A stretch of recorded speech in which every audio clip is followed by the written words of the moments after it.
at a controversial new documentary. It's called Leaving Neverland, and it details the alleged sexual abuse of 2 boys by the singer. In a moment, we'll speak to Jermaine Jackson, Michael's brother, about the allegations. But first, here's Shibana Ahern. He was a global phenomenon, dubbed the King of Pop, with a legion of adoring fans. But a new documentary about Michael Jackson's life behind closed doors has caused a worldwide storm. Critics who watched Leaving Neverland at the Sundance Festival last week described feeling sick to the stomach and shell-shocked after finding the film absolutely devastating. Lasting 4 hours, the documentary is said to be so sexually explicit that mental health professionals were present during the interval. It focuses on the accounts of 2 men. Wade Robson claims he was sexually abused from the age of 7 at Jackson's Neverland Ranch. James Safechuck was 10 when he began an intense friendship with the star and claims the singer staged a mock wedding complete with vows and a ring.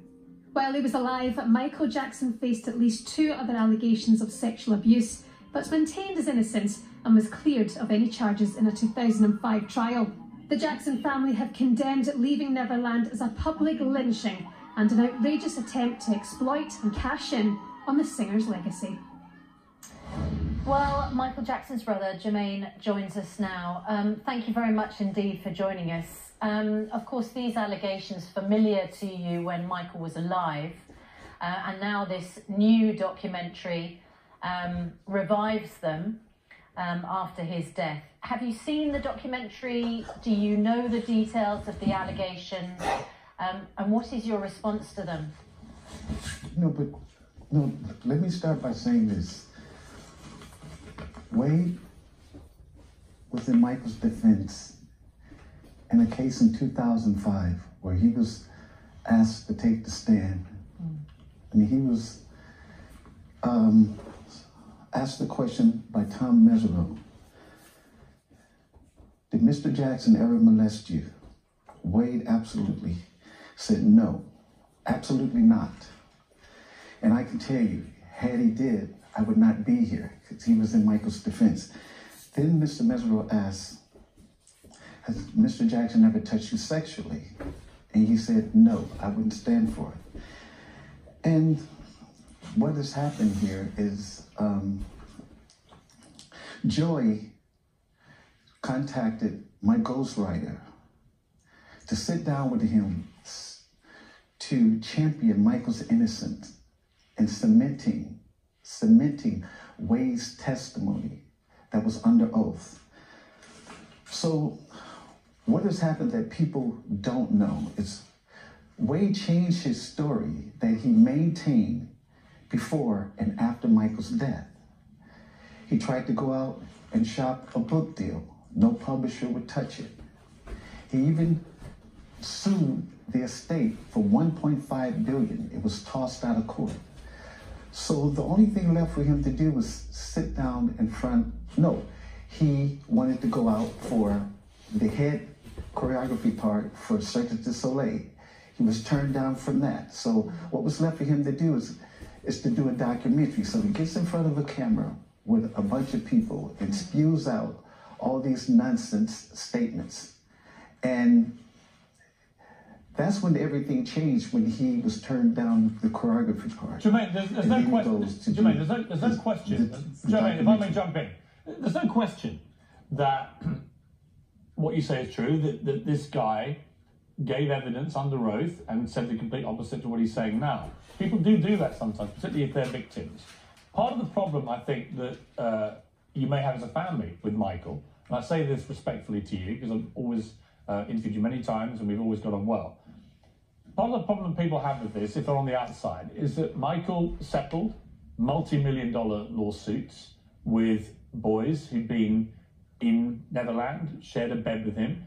Other people find it very strange that a man in his late 30s, well, let me finish, that a man in his late 30s, early 40s would share a bed at Neverland with young boys. So do you understand why people look at it and go...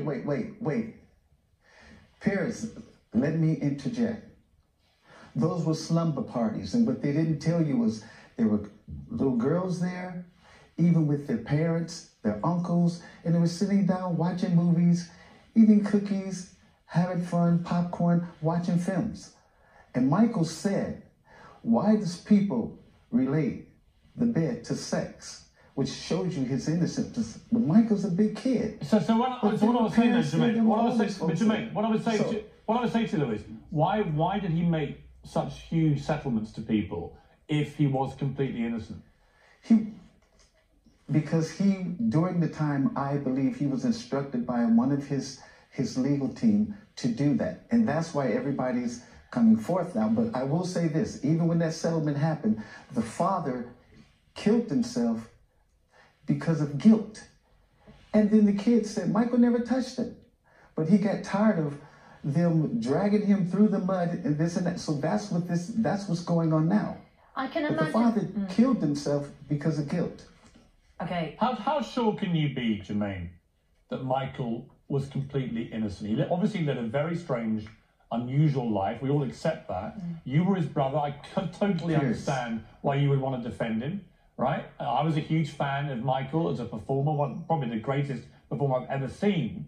But how sure can you be, given that you were not there, that he did not have a side to him that was pretty dark, as this documentary it's very graphic, it's very, it's terrible to watch. How sure can you be, Jermaine? Pierce, I'm 1,000% sure, because Michael was tried by a jury in Pierce, and he was acquitted on all of this because there was no real evidence.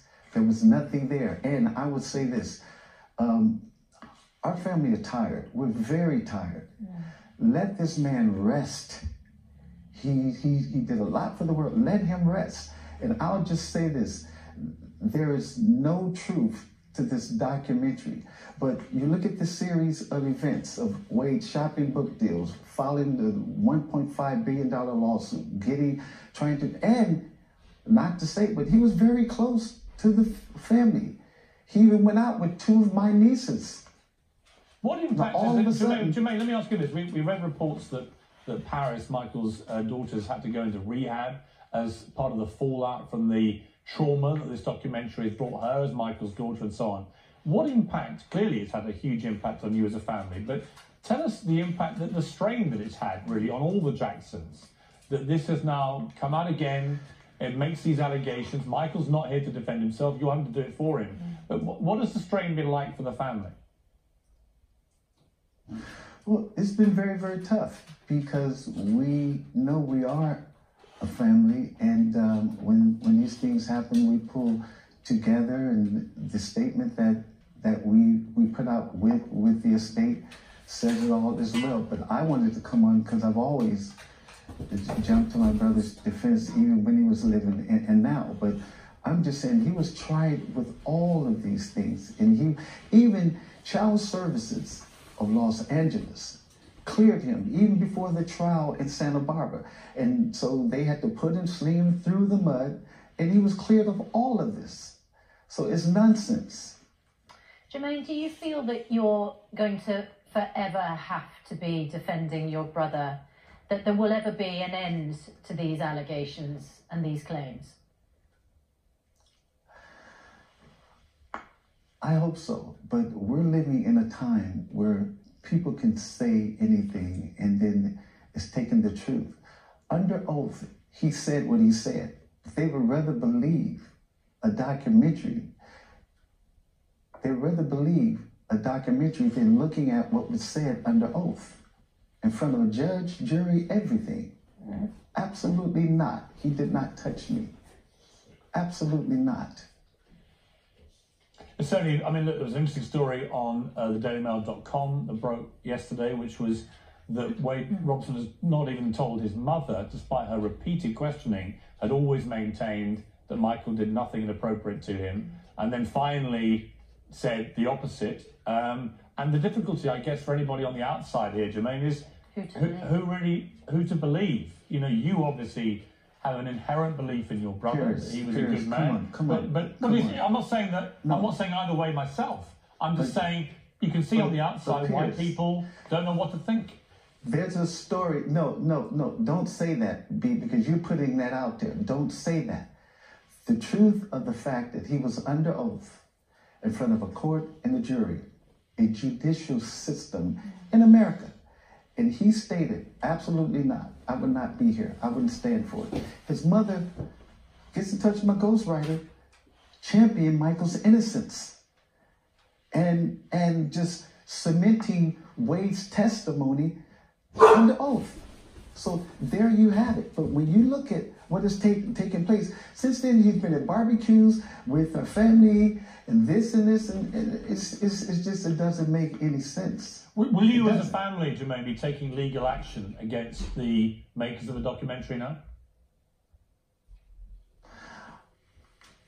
That's something for the estate. And at the same time, we lost Michael, we lost our father, we're still mourning, we lost a lot. Just leave us alone, leave him alone, let him rest. Please, let him rest. He deserves to rest.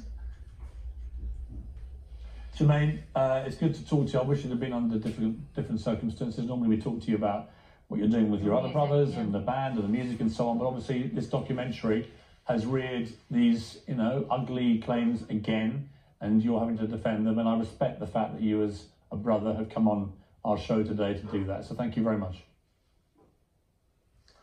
Thank you. Jermaine Jackson. 7 minutes to 8.